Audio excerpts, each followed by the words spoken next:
Hello everyone, my name is Gareth Leonard and I'm the Gulf Restoration Coordinator for the Florida Fish and Wildlife Conservation Commission and current chair of the Florida Trustee Implementation Group, or Florida TIG. I will be presenting the Florida Trustee Implementation Group's 2025 Annual Update. In this presentation, we'll begin with a refresher of both the Natural Resource Damage Assessment process, also known as NRDA, and the Florida TIG. I'll also provide updates on Florida TIG funding and statuses of early restoration projects, post-settlement restoration plan projects, planning projects, and monitoring and adaptive management, or MAM projects. Lastly, we will discuss the next steps for the Florida TIG. Let's get started. To start with, what is NRDA? The Natural Resource Damage Assessment process is a legal process based on the Oil Pollution Act that the federal agencies and affected states implement after an oil spill. It is a process that the trustee agencies use to assess the degree to which natural resources and the services they provide may have been injured by an oil spill and response activities. Then they determine how to compensate the public through on-the-ground restoration activities. The goal of NRDA is to assess the extent of an injury to a natural resource and determine appropriate ways of restoring and compensating for that injury. In 2016, the Deepwater Horizon NRDA trustees reached a settlement with BP. The settlement included up to $8.8 billion to resolve claims for natural resource damages related to the oil spill. The settlement includes $1 billion previously committed for early restoration projects and activities, $7.1 billion for restoration actions over 15 plus years, and up to $700 million, some of which is in the form of accrued interest, to respond to natural resource conditions unknown at the time of the settlement and or to provide for adaptive management. This graphic shows the post-settlement structure of the trustees. The settlement and associated legal documents established restoration areas, one for each Gulf state, open ocean, and region-wide. For each restoration area, trustee implementation groups were established. The work of developing restoration plans and projects is conducted by these TIGs. The Trustee Council serves in an oversight role. Restoration projects in Florida will be performed primarily by the Florida TIG, but the region-wide and open ocean TIGs implement projects in Florida as well. The Florida TIG is comprised of two state agencies, the Florida Department of Environmental Protection and the Florida Fish and Wildlife Conservation Commission, and four federal agencies, the U.S. Department of the Interior, the National Oceanic and Atmospheric Administration, the U.S. Department of Agriculture, and the U.S. Environmental Protection Agency. The individuals listed on this slide represent their respective trustees in the day-to-day operation of the TIG. The Florida trustees work together to develop restoration plans and implement projects that restore the injury to resources and associated services in Florida from the oil spill. As part of the settlement, the Florida restoration area was allocated approximately $680 million in restoration funding, which is further subdivided into specific amounts to be applied towards restoration of identified injured resources, monitoring activities, as well as administrative oversight. As of December 2025, the Florida TIG has committed approximately $376 million, or 55%, in restoration planning, approved projects, and activities, monitoring and adaptive management, and administrative costs. Therefore, the Florida TIG has approximately $304 million, or 45%, of its funds remaining. This chart shows the restoration funding allocated to the Florida restoration area for each restoration goal or type and the percentage of committed funds as of December 2025. The restoration goals or types with the highest percentages of committed funds include marine mammals at 100%, recreational opportunities at 93%, and restore and conserve habitat at 79%. The restoration goals or types with the lowest percentages of committed funds include monitoring and adaptive management activities at 15% and nutrient reduction at 17%. This graphic shows the status of all 93 Florida TIG projects, including admin planning projects, as of December 2025. 49 of the projects, or 53%, are considered in progress. These are shown in blue. The green wedge shows 23 projects, or 25% of projects, are completed. Another 15 projects, or 16%, are in the monitoring, operations, and maintenance stage, and 6 projects, or 6%, have been terminated. As mentioned earlier, in 2011, 1 year after the oil spill, BP agreed to provide up to $1 billion towards early restoration projects in the Gulf. As a result, prior to the 2016 settlement, the Trustee Council approved 5 early restoration plans, encompassing 65 projects at an estimated cost of $866 million for restoration activities across the Gulf. These projects allowed the trustees to start restoring the Gulf prior to the conclusion of the Deepwater Horizon damage assessment. There are 33 early restoration projects managed by the Florida TIG, totaling approximately $132 million. These projects span across the Florida Panhandle, from Perdido Key to the Big Bend. They address injury to the following restoration types: wetlands, coastal, and nearshore habitats, birds, oysters, and provide and enhance recreational opportunities. This graphic shows the status of the 33 early restoration projects managed by the Florida TIG, categorized by restoration type. Across all restoration types, 17 projects have been completed, most recently the Florida Seagrass Recovery Project and the City of Parker Oakshore Drive Pier. These projects are shown in green on the graphic, and project names are listed in the box, red font for most recent. There are 9 projects in the monitoring, operation, and maintenance phase, shown in purple on the graphic. Most recently, the Noriega Point and Recreation Project in Destin, and the Northwest Florida Estuarine Habitat Restoration Protection and Education Project in Fort Walton Beach. There are 3 projects that are currently in progress, shown in blue in the graphic. Finally, 4 projects have been terminated, shown in dark gray in the graphic. Overall, 90% of early restoration projects in Florida have been completed or in the monitoring phase. For a complete list of funded projects in Florida and updates, please visit the Deepwater Horizon Trustee website. We will now highlight a couple early restoration projects that were just mentioned. First is the FDEP Florida Seagrass Recovery Project, which was funded under the Wetlands, Coastal, and Nearshore Habitats Restoration type. This project assessed and quantified damage to shallow seagrass beds in the Florida Panhandle due to scarring caused by boat propellers. The seabeds are in turtle foraging habitat areas in St. Joseph Bay Aquatic Preserve in Gulf County, Alligator Harbor Aquatic Preserve in Franklin County, and St. Andrews Aquatic Preserve in Bay County. Specifically, this project funded installation and updates of non-regulatory signage indicating shallow seagrass areas and educational signage at St. Joseph Bay public boat ramps, updates to sign buoys where applicable, and distribution of educational brochures about best practices for protecting seagrass habitats near boat ramps. The project work included surveying and mapping scarring within the seagrass habitats in the 3 aquatic preserves. Additionally, sediment tubes were manufactured, filled with local fine-grained sediment, and deployed to restore approximately 2 acres of seagrass propeller scars in St. Joseph Bay Aquatic Preserve. Implementation was completed in 2021, and monitoring was completed in 2025. Next is the FDEP Noriega Point Restoration and Recreation Project, which was funded under the Provide and Enhance Recreational Opportunities Restoration type. This project enhanced and increased recreational boating and beach use opportunities by stabilizing and reestablishing Noriega Point in the city of Destin in Okaloosa County. Specifically, it involved the construction of several erosion control structures to dissipate wave energy, protect the dredged fill placed landward of the revetment.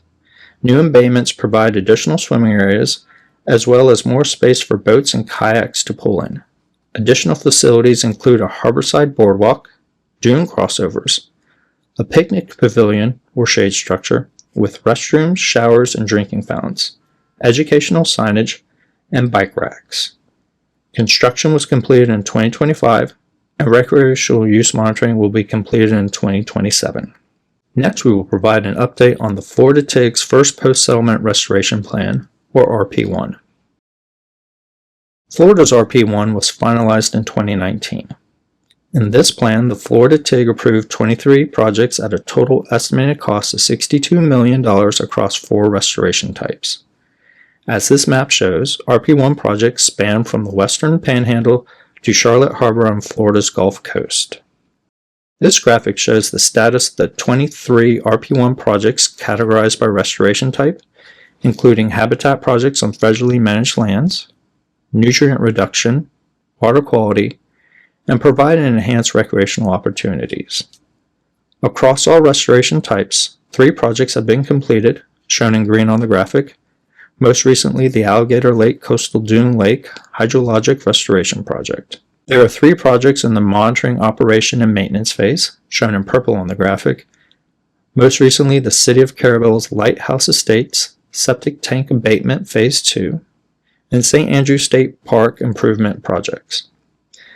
Finally, there are 17 projects that are in progress, shown in blue on the graphic. We will now highlight a couple of the RP1 projects that were just mentioned. First is the FDEP City of Carabelle's Lighthouse Estates Septic Tank Abatement Phase 2 project, which is funded under the Water Quality Restoration type. This project improved water quality in Apalachicola Bay in St. George Sound by connecting homes near the bay to a central wastewater treatment system in the City of Carabelle in Franklin County. The leverage project abated 110 septic tanks and installed sewer connections and grinder pumps. Construction was completed in 2024, and water quality monitoring will be completed in 2027. Next is the FDEP St. Andrew State Park Improvements Project, which is funded under the Provide and Enhance Recreational Opportunities Restoration type. This project improved access to recreational use areas in St. Andrew State Park in Bay County by constructing additional recreational amenities. Specifically, the project included construction of multiple park entry lanes to reduce vehicle stacking and construction of a new entrance station to serve both day use entry and camper registration, enhancement of the lagoon use area by constructing a restroom, improving parking and travel lanes to connect visitors to the park amenities, 2 pavilions, and stabilization of the shoreline adjacent to the existing boat ramp. Construction of 2 overlooks with boardwalks along Park Drive, expansion and improvement of existing parking areas and sidewalks throughout the park, and repaving of park roadways, which included the addition of bike lanes, a multi-use pedestrian path, and culverts to help restore natural hydrology. Construction was completed in 2025, and recreational use monitoring will be completed in 2027. Next, we will provide an update on the Florida TIG Second Post-Settlement Restoration Plan, or RP2. Florida's RP2 was finalized in 2021. In this plan, the Florida TIG approved 18 projects at a total estimated cost of $62 million across 5 restoration types. As this map shows, RP2 projects span from the Western Panhandle to Tampa Bay on the Florida Gulf Coast, and 1 project in Northeast Florida. This graphic shows the status of the 18 RP2 projects categorized by restoration type, including habitat projects on federally managed lands, sea turtles, marine mammals, birds, and provide and enhance recreational opportunities. Note 1 project, the St. Vincent National Wildlife Refuge Access and Recreational Improvements Project, was jointly approved under 2 restoration types, indicated with an asterisk. Across all restoration types, 3 projects are in the monitoring, operation, and maintenance phase, shown in purple on the graphic. Most recently, the Pensacola Beach Fort Pickens Road Wildlife Lighting Retrofits project. There are currently 13 projects that are in progress, shown in blue on the graphic. Finally, 2 projects have been terminated, shown in dark gray on the graphic, including the joint St. Vincent project just mentioned. Now we will highlight an RP2 project that will soon be hitting a major milestone. The FWC Apollo Beach Recreational Sport Fish Hatchery Facility project is funded under the Provide and Enhance Recreational Opportunities Restoration type. This project will enhance recreational fishing opportunities of marine sport fish, i.e. red drum and spotted sea trout, along the Florida Gulf Coast. Specifically, the project involved the design and construction of a 6,500 square foot fish production facility in Apollo Beach in Hillsborough County, and completion of office space as an operations center for hatchery staff. Fish produced at this facility will be released into species-specific suitable habitats in Tampa Bay, Sarasota Bay, and Charlotte Harbor and their tributaries. Construction will be completed in early 2026, and monitoring of fish production and releases will occur through 2028. Next, we will provide an update on the Florida TIG's third post-settlement restoration plan, or RP3. Florida's RP3 was finalized in 2024. In this plan, the Florida TIG approved 11 projects at a total estimated cost of approximately $111 million for one restoration type, water quality. As this map shows, RP3 projects span from the Western Panhandle to Charlotte Harbor on Florida's Gulf Coast. The 11 RP3 water quality projects in Florida are all in progress and are listed here. As these projects hit major milestones, they'll be presented on in future annual updates. The Florida TIG has approved 2 restoration planning projects and 1 monitoring and adaptive management project. In 2025, the evaluating orientation response of sea turtle hatchlings to physical cues on nesting beaches project was completed. We will discuss this project more on the next slide. The Habitat Suitability Oyster Project and the Environmental Sensitivity Index, or ESI, mapping projects are anticipated to be completed over the next couple years. We will present summary findings on these projects as they hit these milestones. The FWC Evaluating Orientation Response of Sea Turtle Hatchlings to Physical Cues on Nesting Beaches project was funded under the Sea Turtles Restoration Type and was completed in December 2025. FWC investigated hatchling orientation when exposed to different light-dark site cues under controlled laboratory conditions and on a nesting beach. Field tests show that sky glow influenced hatchling movement, but overall hatchlings altered their orientation seaward when a dune mimic was introduced on an otherwise flat dark beach. Findings suggest that seaward orientation of hatchlings improved with nest proximity to a landward dune, taller dune heights, and lower light intensities. Key management actions include reducing the visibility of artificial lights, improving coastal lighting regulations, and restoring beach and dune profiles. Structural modifications such as adding landward dunes or taller vegetation should be considered on beaches with documented orientation disruption exceeding 10% as indicated by nest disorientation rates. 2025 annual report, available in 2026, will provide more details including a technical design note on recommended methods and design specifications. Next, we will discuss next steps for the Florida TIG. We will continue to implement and monitor early restoration, RP1, RP2, RP3, planning, and MAM projects. Furthermore, we will assess progress and appropriately adjust restoration planning efforts as needed. Finally, we anticipate initiating restoration planning for the Florida TIG's 4th post-settlement restoration plan in 2026. To stay up to date on Deepwater Horizon NERDA activities, visit www.gulfspillrestoration.noaa.gov. To receive email blasts, scroll down to the green boxes and click on the Sign Up button now. Thank you for your time and interest in the Florida Deepwater Horizon NERDA restoration.